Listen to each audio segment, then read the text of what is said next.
Said Domingo, official nang ipinakilala ng Nakon-Ratchisima. Jaja and Gia reunite, fans kinagigiliwan ang dalawa.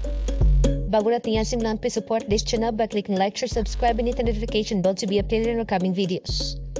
Sa isang team na nalagasan ng isang magaling na manlalaro, ay dadako ang isang manlalaro sa ibang team abroad na kinagagalak naman ang taga-suporta.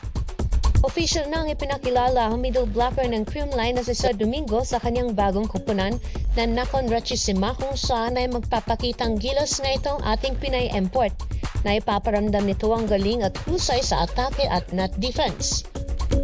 Marami man ang nagdadoubt sa kanya noon na baka haka-haka lang, at ngayon ay tuluyan na ang ipinakilala ang bagong import middle at champion team na Nakon-Ratchisima. Although magaling naman ang team na ito sapagkat hindi nga ito matatawag na kampiyon kung wala itong napapatunayan. Subalit si Said ay galing rin sa champion team na Creamline Cold Smasher, kung ganoon ay nababagay nga si Said sa kupunang ito. Dahil nga sa kanyang paglisan sa CCS ay binago na rin ang kanyang jersey number, kung sa Creamline nga ay number 13 ang jersey nito at sa bago itong kupunan ay number 14 na. Dahil official na itong ipinakilala ay matagal-tagal na rin natin makikita si Said Domingo sa kupunan ng ice cream. Maaring magkaroon pa ito ng extension kung magiging maganda ang performance nito gaya ng ipinakita niya sa tuwing laban nito sa PVL. Samantala sa kabilang dako naman ay nagkaroon ng reunion ng dalawang dating national team member na si Gia at Jaja Santiago, kung saan nga after ng laban nito sa kanilang kupunan ay panalo ni Jaja ang kanyang kupunan, ay nagkita nga dalawa at nagkayakap at nagpa-picture pa nga ang dalawang ito. Makikita nga sa ngiti ng dalawa kung gaano ito kasayang makita ang isa't isa. Nagpalitan pa nga ng Mayday ang dalawang ito na kinagigiliwan ng mga taga-suporta.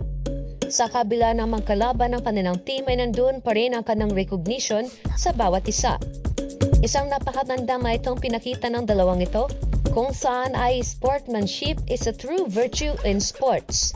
Sa ngayon nga ay still undefeated pa rin ang kupunan ni Jaja na mayroong 5-0 win-loss record. Samantala ay kabalitaran naman sa kupunan ni Gia na mayroong 1-3 win-loss record. Kung sino man ang makapag-podium finish sa kanilang dalawa, still we need to be proud dahil both of them are given chances to raise our flag para mas lalo makilala at ma-recognize ang galing ng ating mga manlalaro. Mas lalo dapat nating suportahan ang dalawang ito dahil sila nga ang patunay na hindi kailangang mag-away-away para lang makita kung sino ang magaling. Bagkus suportahan natin kung sino ang ating imports para sa ikakarangal din natin. Sa ngayon nga ay marami pang laban na makikita natin sa dalawang ito at kailangan nila ng suporta nating mga Pinoy. So there you have it. Don't forget to like, share, subscribe, and hit the notification bell to be updated on our coming videos.